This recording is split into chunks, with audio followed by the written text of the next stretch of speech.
చాలా ఇదొక్కటి సరిపోతుందా? సరిపోతుందా అమ్మా? చదువు సంధ్య లేనోడు వచ్చింది. చదువు సంధ్య లేనోడు ముఖ్యమంత్రి మనకి. ఎట్లా చదువు సంధ్య లేదు కూడా చెప్తా, నేను కూడా చెప్తా.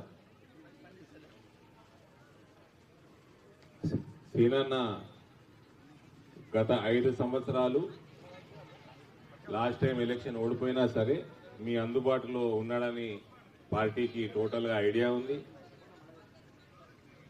మీకు ఇంకొకటి విషయం చెప్తా. మొత్తం 60 వార్డులల్లో, ఇందూరు మున్సిపాలిటీలో ఉన్న 60 వార్డులల్లో అత్యధిక మెజారిటీ తోటి గెలిచే అభ్యర్థి ఉన్నారంటే మీ వార్డు బీజేపీ.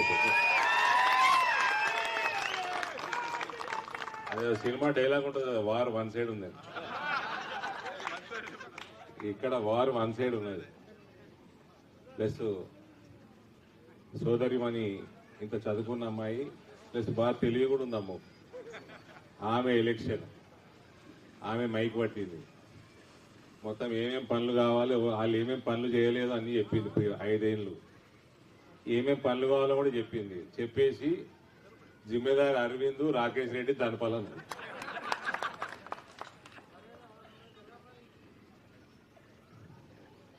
చాలా సంతోషం. ఇక కాంగ్రెస్ పార్టీ హామీలు ఏమేం చేసి మీతో ఓట్లు ఇప్పించుకొని ఎమ్మెల్యే భూపతి రెడ్డి గారు గెలిచినారో ఒకసారి మీ అందరికి యాద్ చేస్తా. కొందరికి యాద్ ఉండవు, యాద్ చేయాల్సిన బాధ్యత మాది.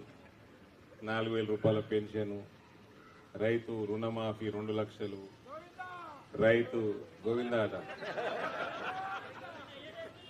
రైతు బంధు అను మరి గోవిందాను పట్టుకెళ్ళొద్దాం.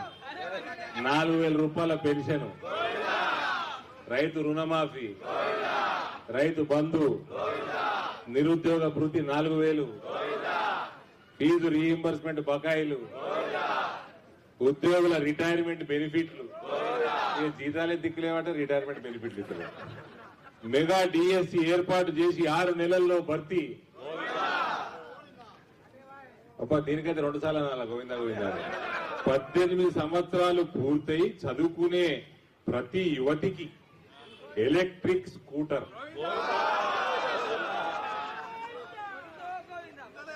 దివ్యాంగుల పెన్షన్ 6,000, ప్రభుత్వ ఉద్యోగులు మరియు పెన్షన్దారులకు పెండింగ్ లో ఉన్న డిఏలు, ఆటో డ్రైవర్లకి ఏడాదికి 12,000. 8 ఏళ్ల నుండి కొత్త పెన్షన్ వచ్చిందా లేదా? అసలు వెబ్సైటే బంద్ ఉన్నది, పెన్షన్ వెబ్సైటే బంద్ ఉన్నది. ఇవన్నిటికీ జవాబు ఇరా నాయన పుట్టోడా అంటే నిన్న తొండముఖం వేసుకొని వచ్చి నేను ఎందుకు చదువుకోలేదని చెప్తున్నా అంటే, వీడికి వచ్చిండు కదా, వచ్చినోడు అన్పడు కానీ లెక్క గమ్మన కూర్చొని వెళ్ళిపోవాలి. అనవసరంగా నన్ను కెలికిడు. మీ ఎంపీ గారు మోదీ గారి దగ్గర బాగా పరపతి ఉన్నది అంటాడు కదా, నిజామాబాద్ ని స్మార్ట్ సిటీ ఎందుకు చేయలేదు అన్నాడు. ఫస్ట్ నేను మోదీ గారి దగ్గర నాకు పరపతి ఉన్నదని నేను ఏడో బయట మాట్లాడుకోలే, ఉన్నదా లేదా అని నేనే చెప్పుకోలే. పసుపు బోర్డు చెప్తుంది, పసుపు రేట్లు చెప్తాయి. దాని విషయం నేను చెప్పుకోవాల్సిన అవసరం లేదురా తొడముతోడ. స్మార్ట్ సిటీ అన్నది కేంద్రం తెలంగాణకి కోటా ఇస్తుంది. సపోజ్ 4 ఇస్తుంది అనుకో, ఆ 4 ఏ పట్టణాలు తెలంగాణలో స్మార్ట్ సిటీకి ప్రపోజల్ నువ్వు చేసి పంపాలరా బేవకు కనపడు గవర్. నేను కాదు చేసి పంపేది. మీ గదముకోడు చేయలేదు, ఈ తొండమూతోడు చేయలేదు. ఆ 4 పట్టణాలు వరంగల్, కరీంనగర్, నిజామాబాద్, మహబూబ్ నగర్, నల్గొండ, ఖమ్మం ఇవన్నిట్లకి వెళ్ళి ఏది చేయాలన్నది అది నీ బాధ్యత, నాది కాదు.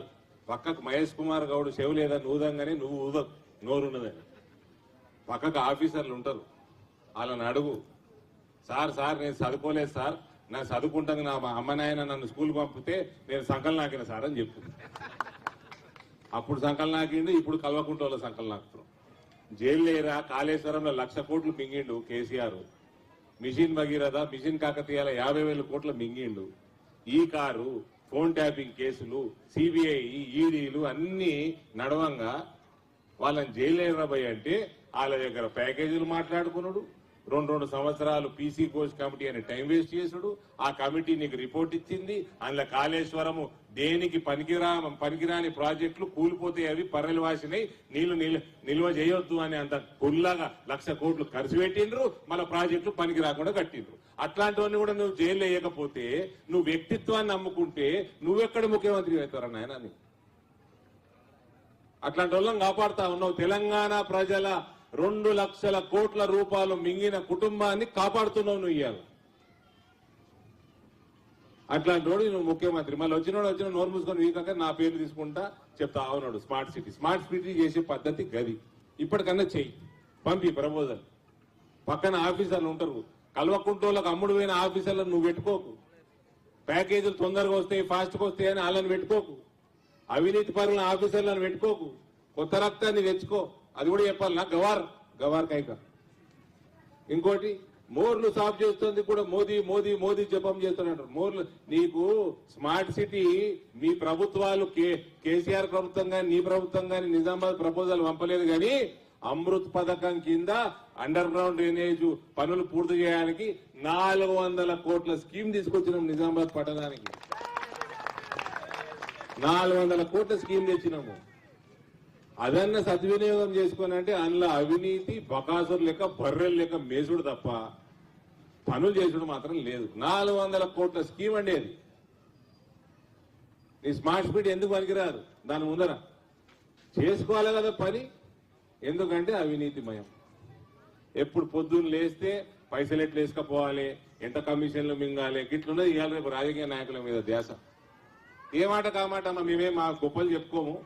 మేము వచ్చినాం భారతీయ జనతా పార్టీలకి. మా నాయన కాంగ్రెస్ నుండి, అది నిజామాబాద్ ప్రజలకు తెలియదు ఏం లేదు. మేము రావడం బీజేపీలోకి వచ్చినాం. మేము కింద మీద పడి మా పార్టీని పెంచుకునే కార్యక్రమం చేస్తున్నాం.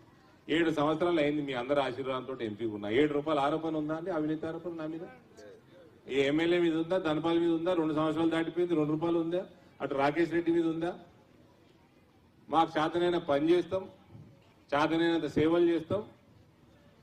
ఎవరికి మోసాలు చేయము, అవినీతి చేయము. మాకు అవసరం లేదు. శ్రీనివాస్ రెడ్డి కూడా అదే సేవాభావంతో ఉన్న వ్యక్తి. పొద్దున్న లేస్తే దోచుకున్నాడు. మళ్ళీ మేయర్ అభ్యర్థి ఎట్లా పెట్టిందండి?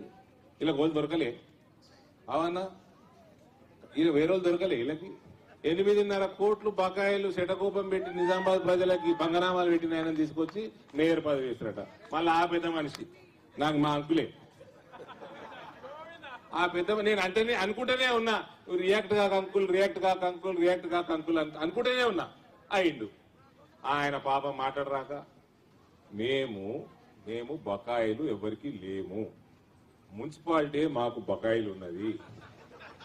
మాకు వాళ్ళు వాపస్ కడతామని అభయం ఇస్తేనే నేను కట్టినను అని అన్నాడు. మీరు కరెంటు బిల్లులు కడతారు, వాపస్ వస్తాయని కడతారా అండి? నల్ల నీళ్లు బిల్లు కడతారు, నల్ల బిల్లులు కడతారు, వాపస్ వస్తాయని కడతారా? మున్సిపాలిటీ కట్టినవి వాపస్ వస్తాయా? ఆస్తి పన్ను కట్టింది వాపస్ వస్తుందా? రాదు. అంటే ఇక రేపు మీరు చేతి గుర్తుకేస్తే ఆడ పొద్దున్నే మేయర్ కుర్చీలో కూర్చొని దోసుకున్నాడు, కట్టిన పైసలు వసూలు చేసుకున్నాడు. ఇదే కదా పని. ఎలక్షన్ల ఖర్చు పెట్టింది వాపస్ దోసుకున్నాడు. ఇదే కదా పనిగా. అర్థమైతే లేదా కుల్లా? ఇక ఈ కాంగ్రెస్ వారికి వేరే వాళ్ళు దొరకలే. నేను నరేందర్ రెడ్డి అంకుల్ ఎందుకు నిలబడ్డావు అనుకుంటాను. ఏముంటారు రోజు ఆడ కార్పొరేటర్ గెలుచుడు కష్టం. 19వ వార్డులు ఇప్పుడు ఉన్నది చెప్తున్నా కుల్లా. ఇప్పటికన్నా పైసలు ఏమో మిగిలించుకో, గమ్మని వెనుకకు. Don't waste good money behind bad money. Already నీ కట్టిన మనీ మిగిలిన కూడా అవనే మిగులుతాయి. ఆడ 19వ డివిజన్ లో కార్పొరేటర్ కూడా గెలుస్తలేరండి. 1 కాదు 2 కాదు, 60% డిఫరెన్స్ ఉన్నది. 80%, 85% మంది బీజేపీకి వేస్తున్నారు వార్డుల. దోసుకుందాం అన్న ఇట్లాంటి వాళ్ళు వస్తే ఇవాళ రేపు సోషల్ మీడియాలు ప్రజలకు అవగాహన ఎక్కువైపోయింది సార్. జాగ్రత్తగా. ఈ వయసులో ఇంత అవసరం లేకుండా మీకు చెప్తేనేమో వినరు, ఇవేమో అంటేనేమో అన్నదంటారు. ఏం చేయాలి సార్? పెద్ద మనుషులు మీరు ఎప్పుడు చేయాలి? మళ్ళీ అంటేనేమో అన్నదంటారు. ఆ పొట్టోడు నిన్న వచ్చి గమనం పోతే అయిపో. స్మార్ట్ సిటీ చేయలేదు, ఎందుకు చేయలేదు చెప్తే ఇప్పుడు. మళ్ళా ఆ పొట్టోడు నిన్న వచ్చి ఈ మధ్య ఎంత కొవ్వు ఎక్కువైపోయిందంటే పైసలు మింగినాక కొట్లాడిండు. కొట్లాడి పైకి వచ్చి